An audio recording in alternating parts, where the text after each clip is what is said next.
Packard Six 5-passenger touring 1914. Series 138.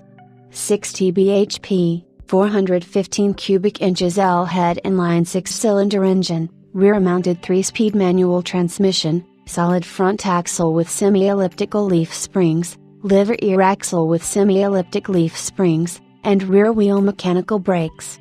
Wheelbase, 115 inches. The 138, introduced in December 1912, was Packard's second 6-cylinder model. It had an L-head design with cylinders cast in pairs, rode on 7 main bearings, displaced 415 cubic inches, and developed 60 brake horsepower. It was the first Packard car to have left-hand drive and an electric start, with the latter provided by a Delco starter generator of the type developed by legendary engineer Charles Kettering. A notable feature of the 138 was a control unit that was attached to the steering column.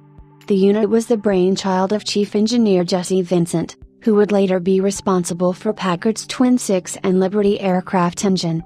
It had an ignition lock, switches for the ignition, lights, and horn, and a mixture control for the carburetor. This placed most controls within easy reach of the driver, leaving the instrument panel free for instruments alone, save for a carburetor primer used for starting. Packard historian John Grundy records only 12 surviving examples of this most impressive automobile, of which only 3 are 5-passenger touring models. Car number 39441's earliest known ownership was by Herbert Benry, of Brooklyn, New York, who registered it there in 1918. At some undetermined point, it was acquired by Richard C. Payne, the famous collector and founder of the Seal Cove Automobile Museum on Mount Desert Island, Maine. Mr. Payne was renowned for choosing the finest original and unrestored brass-era automobiles for his collection, and, indeed, photographs of this car taken during his ownership document its well-preserved originality, including the vast majority of its original finishes and trim.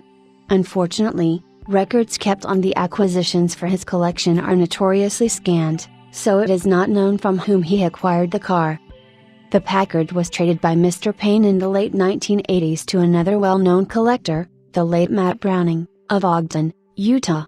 Mr. Browning began a restoration with the well-known Barry Keating of Classic Crossroads in Salt Lake City. Extensive photographic records of the restoration work are on file, demonstrating once more the car's excellent condition prior to the beginning of the work. Nonetheless, in the pursuit of perfection, it was seen as necessary to install all new aluminum fenders, made by California Metal Shapers, as well as new demountable rims. The majority of the bodywork, mechanical components, including engine and trim, remain original and have simply been rebuilt or refinished. The paint was refinished in the proper color combination of black and olive green, with black fenders, belting, chassis, and running gear, and it was fitted with button-tufted black leather upholstery under a black top. Following Mr. Browning's passing, the Packard's restoration was completed under the auspices of his family by Clyde Wade and Sons, of Reno, Nevada, after which it was sold at his famous estate auction in 2000 to Charles Nearburg, of Texas.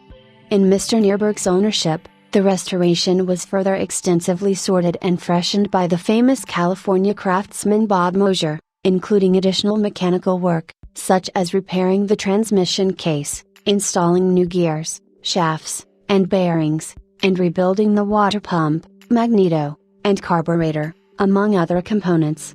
A new gas tank was fabricated, and a great deal of electrical work was completed.